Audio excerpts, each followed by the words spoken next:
Encountering a key fob not detected message in your 2010 Buick LaCrosse prevents starting the car and is common in GM vehicles with push-button start systems.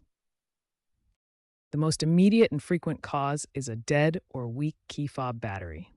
Before anything else, replace the CR2032 battery in your key fob. Carefully pry open the fob and replace the old battery with a new one.